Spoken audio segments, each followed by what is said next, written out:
بسم اللہ الرحمن الرحیم. ناظرین السلام علیکم. میں ہوں آپ کا میزبان صابر شاکر. تازہ ترین خبروں، اطلاعات اور تبصروں کے ساتھ پاکستان کے حالات و واقعات اور سیاسی صورتحال کے بارے میں انتہائی اہم ترین بریکنگ سٹوریز کے ساتھ.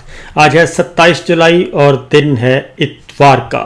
نواز مودی بھائی گریٹر کشمیر کا خفیہ ایجنڈا سامنے آ گیا. نواز کے ڈار نے پاکستان کی شہرک کاٹ دی اور فیلڈ مارشل بنے ہوئے ہیں خاموش تماشائی. کسان کی جیت اور عوام کی فتح.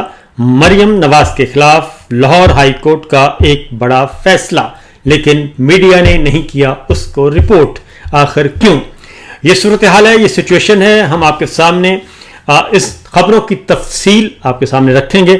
معاملہ یہ ہے جناب کہ عمران خان صاحب پہ بہت زیادہ الزام عائد کیا جاتا تھا، گند گھولا جاتا تھا کہ اس نے کشمیر کا سودا کیا، جبکہ 5 اگست 2019 کو جب کشمیر کا زبردستی الحاق کیا گیا اور اس کو زبردستی انڈیا کا حصہ بنایا گیا، تو عمران خان صاحب نے اس کے بعد بھارت کے ساتھ ہر طرح کا تعلق ختم کر دیا، تجارت ختم کر دی اور سرحدیں بند کر دیں اور کسی قسم کا کوئی تجارتی روٹ نہیں چھوڑا خالی. اور اس کے ساتھ ہی ہر قسم کے مذاکرات بھی معطل کر دیے گئے اور یہ ہر وقت یہ ڈیمانڈ رکھی کہ سب سے پہلے 5 اگست 2019 کا اقدام واپس لیا جائے. اسی لیے مقبوضہ وادی میں اور بھارت کے دیگر شہروں میں عمران خان صاحب کو قدر کی نگاہ سے دیکھا جاتا ہے. لیکن اب جو صورتحال سامنے آ رہی ہے، جیسے ہی یہ ناجائز سرکار سامنے آئی، امپورٹڈ سرکار، پھر کاکڑ سرکار اور اب ناجائز سرکار، اور اس نے آنے کے فوراً بعد اب جو اعداد و شمار آ رہے ہیں، بھارت کے ساتھ خفیہ تجارت جاری و ساری ہے اور مال بناؤ جو پالیسی ہے وہ چل رہی ہے. اس کے باوجود کہ جو مئی میں جنگ لڑی گئی پاکستان اور بھارت کے درمیان، جو جھڑپ ہوئی، لڑائی ہوئی، اور اس کے بعد بھی بھارت کے ساتھ زمینی تجارت جو ہے وہ جاری و ساری ہے اور اس میں کسی قسم کی کوئی بریک نہیں آئی. یہ سچویشن اب ذرا کچھ اور بھی معاملات کھل گئے ہیں. اسحاق ڈار صاحب گئے ہوئے ہیں امریکہ اور وہاں پہ انہوں نے اور بہت زیادہ جہاں چولیں ماری ہیں، ان میں سے ایک چول جو ہے وہ باتوں میں ایک اور بھی راز فاش کر گئے اور انہوں نے کشمیر کے بارے میں وہی کچھ کہہ دیا جو نریندر مودی کہتے ہیں اور جو مقبوضہ کشمیر کے گورنر کہتے ہیں اور جو مقبوضہ کشمیر کے وہ جماعتیں جو کہ انڈیا کے ساتھ رہنا چاہتی ہیں، وہ جماعتیں، وہ ایجنڈا، وہی کچھ اسحاق ڈار صاحب نے واشنگٹن میں بیٹھ کر کہہ دیا. اور یہ ایک ہولناک سٹوری ہے، آپ کے سامنے رکھتے ہیں. سب سے پہلے تو میں آپ کو بتاؤں گا کہ ایک مقبوضہ کشمیر میں جو مودی سرکار ہے وہ کیا کر رہی ہے. وہ ایک کوشش کر رہی ہے، باقاعدہ طور پہ ایک نیریٹو بنایا جا رہا ہے اور وہاں پہ جو کشمیری رہنما ہیں ان کو ان کی ہمدردیاں، ان کی وفاداریاں، ان کو خائر کیا جا رہا ہے.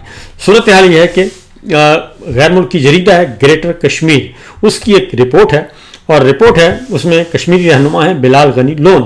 انہوں نے ایک آرٹیکل لکھا ہے اور اس آرٹیکل کو ذرا پہلے میں آپ کو اس کے چیدہ نکات آپ کو بتاتا ہوں، پھر میں آپ کو اسحاق ڈار صاحب کی وہ گفتگو جو ہے جو انہوں نے واشنگٹن میں کی ہے وہ آپ کو بتاؤں گا. پہلے تو گزشتہ 35 برسوں میں بلال غنی لون صاحب لکھتے ہیں کہ موجودہ نسل کو گزشتہ 35 برسوں کی سچائی بتانا ضروری ہے کیونکہ ان کے پاس اس نئی سیاسی فضا میں داخل ہونے کے سوا کوئی اور راستہ نہیں ہے. استحصال کی سیاست کو ختم کرنا ہوگا. اور بھارتی news agency press trust of India کو انہوں نے دیا ہے انٹرویو. بلال غنی لون نے کہا کہ پاکستان اور بھارت کے درمیان مئی میں بہت بڑی جنگ ہوئی لیکن سرحد پار کوئی 1 انچ بھی ادھر ادھر نہیں ہوا.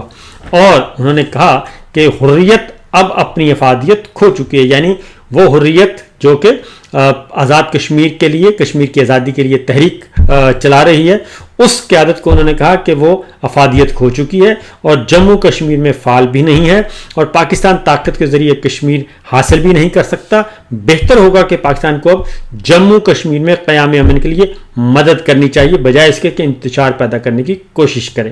بلال غنی لون نے کہا کہ اب ہمیں اس الجھن سے نکلنا ہے کشمیریوں کو آگے بڑھنا ہے، چاہے پاکستان کے ساتھ چاہے پاکستان کے بغیر. یہ انہوں نے بات کی ہے.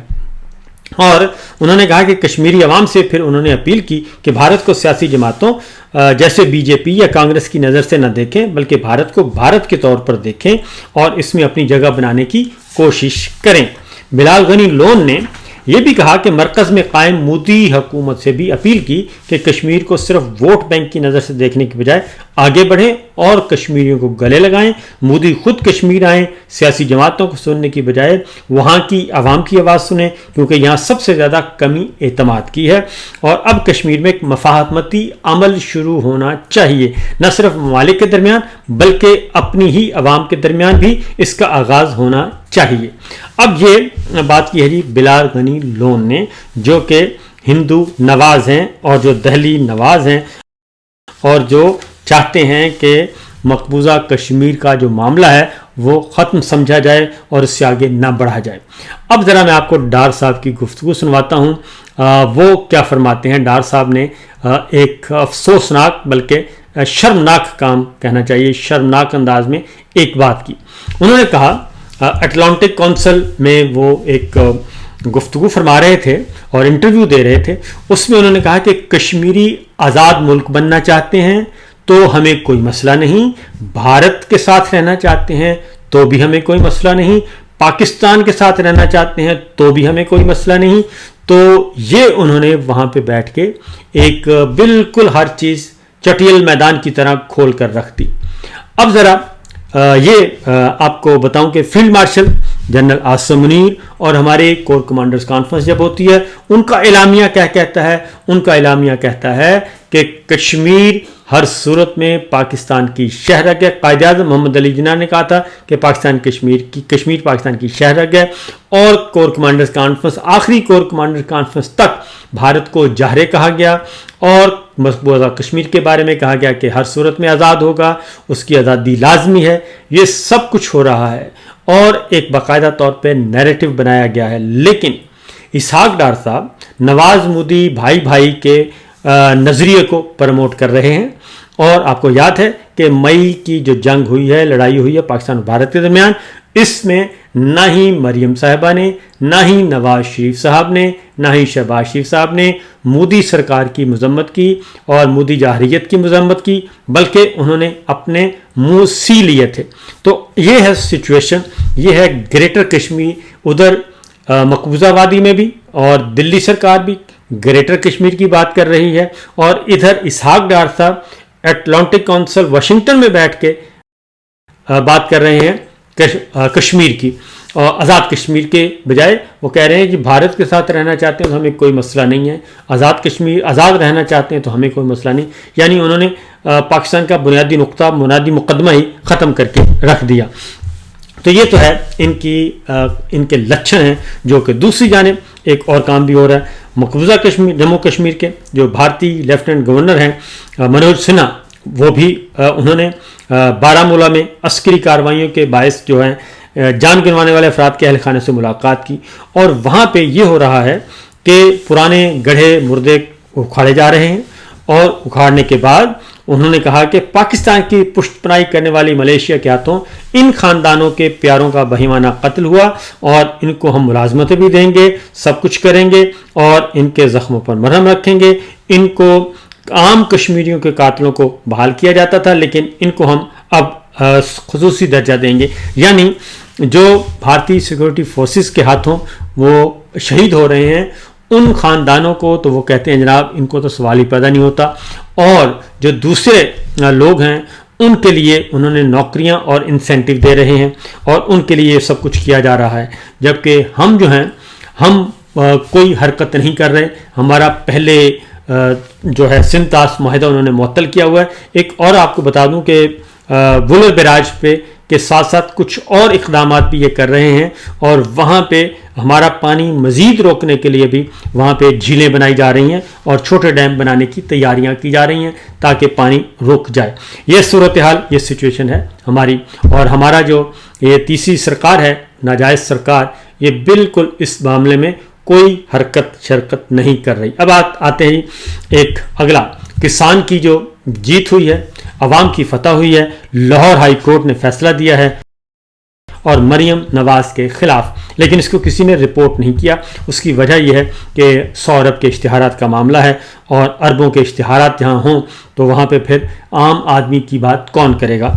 گندم کی قیمت مقرر کی گئی تھی, اور گندم کی قیمت پہلے سے مقرر تھی, لیکن جیسے ہی یہ ٹک ٹاکر سرکار آئی ہے اور اس نے آ کے 4000 روپے فی من گندم کو بالکل اوپن چھوڑ دیا اور 2200 روپے تک آ گئی, جس سے پنجاب کا 60% کسان کاشتکار 60% آبادی جو ہے پنجاب کی وہ متاثر ہوئی, اور کسانوں کا معاشی قتل ہوا, اور گندم کو کوئی خریدنے والا کوئی نہیں تھا. اور جبکہ گندم کی امپورٹ ایکسپورٹ کی گئی تھی, جی ہاں ایکسپورٹ کی گئی تھی گندم, اور وہ 1200 ارب روپے کا سکینڈل موجود ہے, اور وہ اس میں نقوی سرکار انوالو ہے یا پھر مریم سرکار یا پھر کوئی اور. یہ اس کا پتہ چلانا چاہیے, کیونکہ ندیم افضل چاند نے اس کا الزام نقوی سرکار کو دیا تھا. 1200 ارب کا یہ گندم سکینڈل تھا ایکسپورٹ گندم کا. تو مریم صاحبہ نے یہ کیا کہ جی 2000 روپے اور 2200 روپے تک گندم کی قیمت لے آئے, جس کے بعد کسان کا معاشی قتل, اور اس کے بعد گنے کا کاشتکار بھی چینی کی وجہ سے وہ بھی تباہ و برباد, چاول کا کاشتکار بھی برباد. تو گندم کے حوالے سے لاہور ہائی کورٹ سے رجوع کیا گیا تھا. لاہور ہائی کورٹ نے فیصلہ دے دیا ہے کسانوں کے حق میں, اور کسانوں کے حق میں فیصلہ دیتے ہوئے انہوں نے کہا ہے کہ کم سے کم قیمت سپورٹ پرائس مقرر کی جائے, کیونکہ جو وہاں پہ اخراجات سبمٹ کیے گئے تھے وہ پر ایکڑ اخراجات جو تھے, پر من اخراجات تھے, وہ تقریباً 3800 کے قریب سبمٹ کیے گئے تھے, اور انہوں نے بتایا گیا تھا کہ کم از کم اتنا خرچہ فی 40 کلو گرام آ جاتا ہے, اور جب اتنا خرچہ آتا ہے تو پھر ایک کسان کو کتنی بچت ہوگی. اس میں جو کاسٹ آف لینڈ اور باقی ملا کے وہ تھا 2826 روپے پر 40 kg یہ خرچہ آتا تھا, اور اس کے بعد پھر اگلی قیمت مقرر کی جانی تھی. تو لاہور ہائی کورٹ نے کہا ہے کہ اس سلسلے میں جو پنجاب گورنمنٹ ہے وہ اس اکارڈنگلی اس کے بارے میں فیصلہ کرے. تو اب اگلی گندم کے فصل کے آنے سے پہلے یہ اقدامات اٹھائے جائیں گے اور سپورٹ پرائس مقرر کی جائے گی. تو یہ کسانوں کو عدلیہ سے ریلیف ملا ہے. یہ جو جعلی سرکار ہے وہاں سے انہیں کچھ ملنے کی کوئی توقع نہیں تھی. تو یہ ہے جناب سچویشن, یہ ہے صورتحال. باقی خبریں انشاءاللہ اگلے ویلاگ میں. اور کشمیری دیکھ رہے ہیں پاکستان کی طرف, اور پاکستان کی جو جعلی سرکار ہے وہ ہر چیز کو سرنڈر کرنے پر تلی ہوئی ہے, اور اس میں ہم کسی بھی صورت میں field marshal general Asim Munir صاحب کو بری ذمہ قرار نہیں دے سکتے, کیونکہ وہی اس سارے سسٹم کے روح رواں ہیں. فی الوقت دیجیے اجازت, اللہ حافظ.